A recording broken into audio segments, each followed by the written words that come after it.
हाय dear students. इस video में आज हम लोग एक बहुत इंटरेस्टिंग प्रॉब्लम सॉल्व करेंगे और ये जेईई 2008 में पूछा गया है। मैकेनिक्स का कोलिजन से रिलेटेड ये प्रॉब्लम है, ठीक है। तो हम लोग क्या करते हैं ना, सबसे पहले प्रॉब्लम को अच्छे से पढ़ते हैं कि क्वेश्चन क्या है। A small block of mass m moves on a frictionless surface of inclined plane, ठीक है। तो surface friction as shown in the figure. The angle of incline suddenly changes from 60 degree to 30 degree at point B. Figure को ध्यान से देखिए, ये आपका point A है, ये पॉइंट बी है। तो ए से बी तक जो है वो उसका इंक्लिनेशन 60 डिग्री है और सडनली यहाँ पर बी पॉइंट पर क्या हो जाता है, ये चेंज होकर के 30 डिग्री हो जाता है। वही चीज़ यहाँ बोला गया है। Assume that the block is initially at rest at a, यहाँ पर रेस्ट में है। Assume that collisions between the block and the incline are totally inelastic. Inelastic collision, तो कोलिजन कहाँ पे हो रहा है, बी पॉइंट पे। जैसे ही वो सरफेस का इंक्लिनेशन चेंज होगा तो वहाँ पर एक तरह से कोलिजन होगा। देखेंगे हम लोग क्यों इसको कोलिजन बोल रहे हैं सरफेस जब चेंज हो रहा है तो, ठीक है। तो क्वेश्चन में क्या क्या इंपॉर्टेंट चीज़ है, सरफेस फ्रिक्शनलेस है, इंक्लिनेशन चेंज हो रहा है और कोलिजन क्या है, इनइलास्टिक है परफेक्टली। और एक इम्पॉर्टेंट पॉइंट है, इनिशियली रेस्ट से स्टार्ट हुआ था। ये इंपॉर्टेंट पॉइंट्स हैं। अब उसके बाद इसमें ज्योमेट्री दे दिया गया है। 30-60 के अलावा ये डिस्टेंस दे दिया गया है 3√3, ये डिस्टेंस √3 दिया गया है। तो ये जो डिस्टेंस दिया गया है इससे आपका ये वाला डिस्टेंस 3 मीटर और ये वाला डिस्टेंस भी 3 मीटर आ जाएगा, ये आप चेक कर सकते हैं, ठीक है।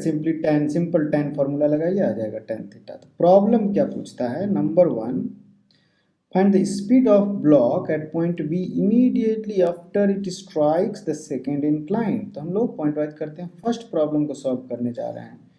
जब ये यहाँ पे स्ट्राइक करेगा तो जस्ट क्या बोल रहा है, just after it strike the second incline. तो इस पर जब स्ट्राइक करेगा उसके बाद इसका जो स्पीड क्या होगा, स्पीड पूछा है, ठीक ना। तो करते हैं इसको। देखिए ये आपका डायग्राम है, ठीक, ये आपका डायग्राम है। इसमें देखिए सबसे पहले तो कोलिजन होगा, क्यों होगा, ये सारी चीज़ें देखेंगे। और इसमें एक इम्पॉर्टेंट चीज़ क्या है कि इनिशियली किस तरफ आ रहा था ब्लॉक, ध्यान दीजिएगा। तो इनिशियली ये जो है ना, ये इस तरफ आ रहा था, ठीक है, इस तरफ। ये इनिशियल वेलोसिटी, क्योंकि इसी के अलोंग आएगा ना, इसी के अलोंग आ रहा था ऐसे, तो इसी को मैंने एक्सटेंड करके यहाँ पे ड्रॉ किया हुआ है।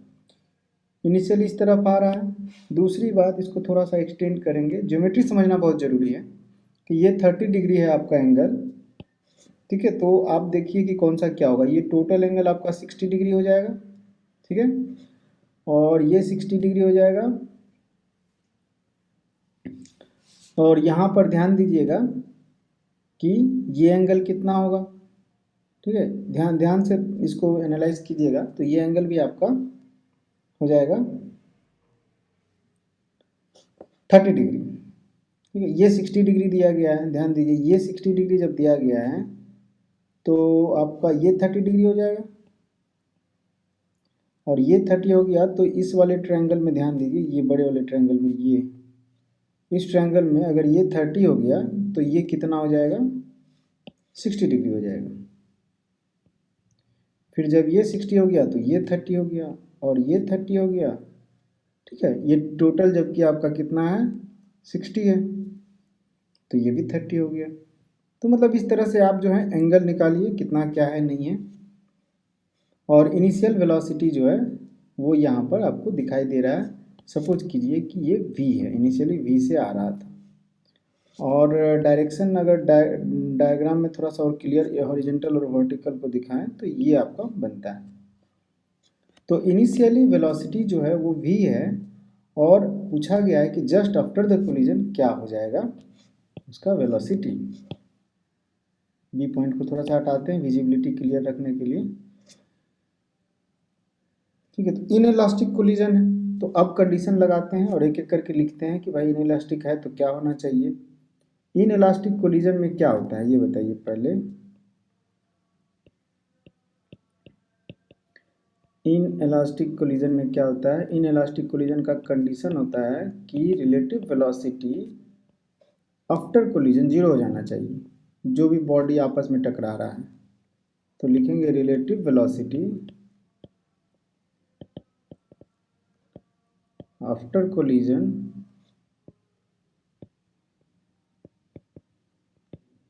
Equal to zero. तो भाई साहब रिलेटिव वेलोसिटी किस डायरेक्शन में, relative velocity along which direction, यहाँ तो थोड़ा सा समझने वाली चीज़ है। तो ये होता है, ये इसका डेफिनेशन ही है इन इलास्टिक या इलास्टिक का कि along the line of impact, line of impact को मैं शॉर्ट में एल ओ आई लिखता हूँ, ठीक है, line of impact that is L O I. तो भाई एल ओ आई कौन सा है, ये आपका हो जाता है परपेंडिकुलर टू द सरफेस। तो सेकेंड सरफेस पे स्ट्राइक किया है, तो सेकेंड सरफेस का परपेंडिकुलर ये हो गया है, तो इस डायरेक्शन में, ठीक है, इस डायरेक्शन में क्या होगा आपका,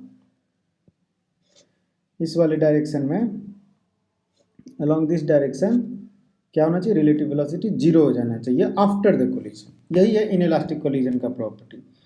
तो बिफोर द कोलिजन कितना है देखना होगा और आफ्टर द कोलिजन देखना होगा। तो ये आप देखिए क्या करते हैं हम लोग, इसके लिए v का जो कंपोनेंट है वो लेते हैं।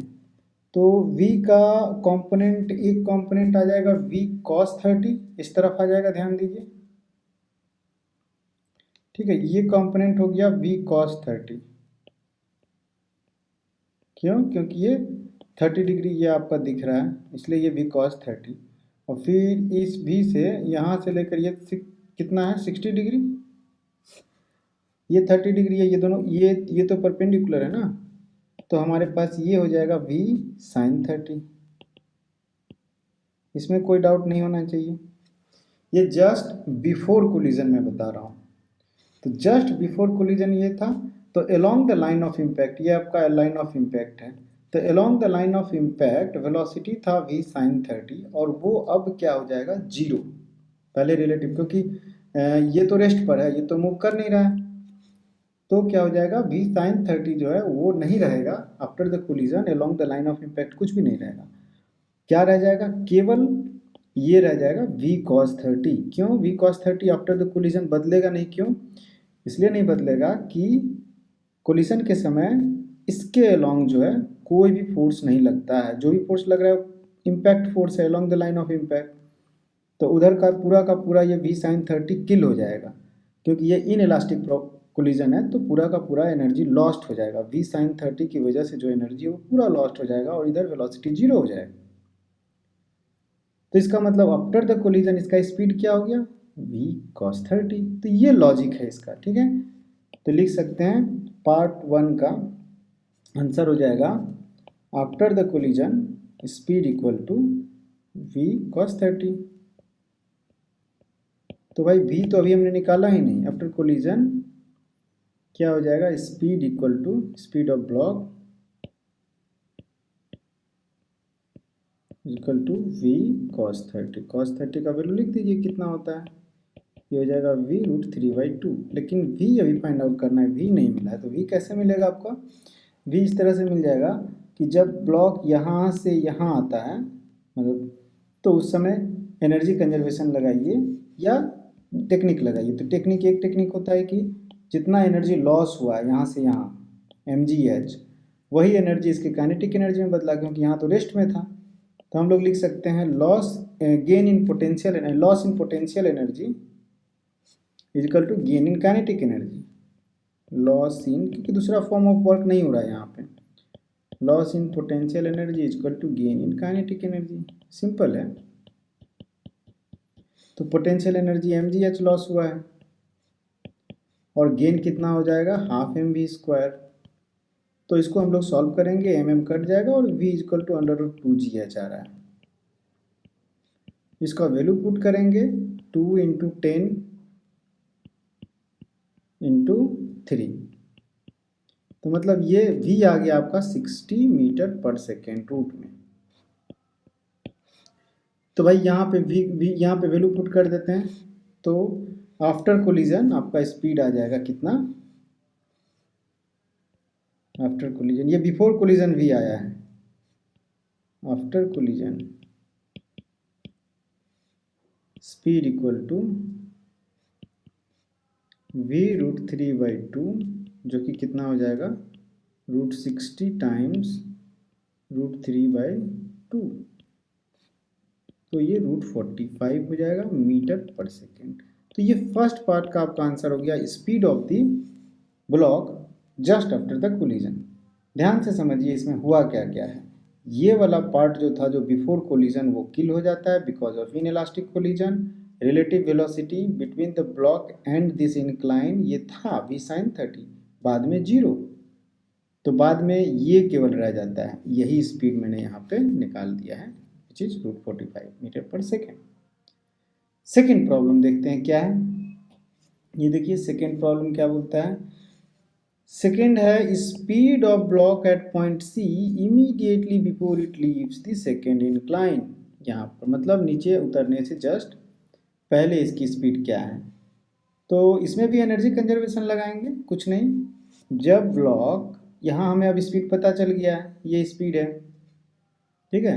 और यहाँ से जब ब्लॉक यहाँ आएगा तो सिंपली एनर्जी कंजर्वेशन लगा दीजिए। यहाँ भी हाइट mgh रिड्यूस हो रहा है, सेम हाइट है 3 मीटर। तो पार्ट 2 करते हैं हम लोग, इसमें लिखते हैं loss in potential energy is equal to gain in kinetic energy. ये इसलिए लिख पा रहे हैं कि दूसरा फॉर्म ऑफ वर्क डन यहाँ नहीं हो रहा है। तो पोटेंशियल एनर्जी mgh लॉस हुआ है, काइनेटिक एनर्जी गेन कितना हुआ है, half m v_c² minus vb², ठीक है। तो हाफ mm तो कट ही जाएगा, 2gh कर दीजिए, ये हो जाएगा आपका vc² माइनस vb² का वैल्यू कितना था 45। तो यहाँ से vc² इक्वल टू आ जाएगा रूट vc², यस vc², तो ये 60 हो जाएगा प्लस 45 कितना 105, और vc का वैल्यू कितना हो जाएगा √105 मीटर पर सेकेंड। ये आपका सेकेंड पार्ट का आंसर हो गया, ठीक है। वह इसमें कुछ नहीं, सिंपल कैलकुलेशन था। जो प्रॉब्लम था आपको ये वेलोसिटी निकालने में, ये वेलोसिटी vb हम लोग ऑलरेडी निकाल चुके हैं, तो उसको सिंपली पुट कर देना था। थर्ड पार्ट देखते हैं क्या बोलता है। थर्ड पार्ट में कहता है कि if collision between the block and the incline is completely elastic. देखिए अब सिचुएशन चेंज कर दिया, बोल रहा है कि अगर ये इनइलास्टिक नहीं होकर के कम्प्लीटली इलास्टिक होता, then the vertical or upward component of the velocity of the block at point B immediately after it strike the मैंने सेम क्वेश्चन जो फर्स्ट में पूछा है इन इलास्टिक के लिए, वही अब उसको इलास्टिक कर दिया। तो बोल रहा है कि वर्टिकल कंपोनेंट क्या होगा स्पीड का, वर्टिकल कंपोनेंट। तो इसको करते हैं, सिचुएशन को एनालाइज कीजिए, इसमें क्या क्या चेंजेस, क्या क्या कैसे होगा। आपके पास जो है अब कोलिजन जो है इलास्टिक है, तो इलास्टिक कोलिजन जब होगा तो ध्यान दीजिए एक बहुत अच्छी चीज़ है, इलास्टिक कोलिजन अगर होगा तो जो v sin 30 से स्ट्राइक किया है इस वाले प्लेन को, ये दूसरे प्लेन को v sin 30 से स्ट्राइक कर रहा है, तो v sin 30 से स्ट्राइक कर रहा है तो v sin 30 को वापस मिल जाएगा, रिबाउंड हो जाएगा। वॉल पर जब हम करते हैं इलास्टिकली बॉल को अगर स्ट्राइक करते हैं तो वो क्या होता है, सेम स्पीड से वापस आ जाता है। अगर परपेंडिकुलर फेंकें तो परपेंडिकुलर आ जाता है, और नहीं तो परपेंडिकुलर कंपोनेंट वापस मिल जाता है। तो यहाँ पर भी इसको v sin 30 इसके परपेंडिकुलर है, इसके परपेंडिकुलर, तो v sin 30 इसको वापस मिल जाएगा। तो आफ्टर द कोलिजन इसका यहाँ पर हो जाएगा v sin 30।